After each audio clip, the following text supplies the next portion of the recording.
जोड़ दी फरमाइश की थी जनाब अनौसर मलिक अरसलान फ्रॉम मलकवाल दौड़ छोड़ के।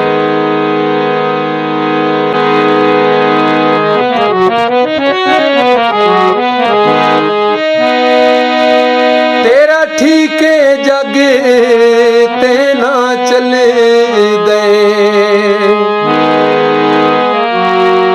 असा मुफलिस ते गुमनाम है, पर लिख ले परख दी दुनिया दा,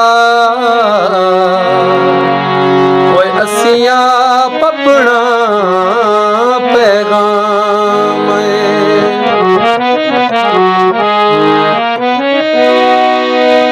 जेड़ा मुखलिस है अल्ताफ सुनू,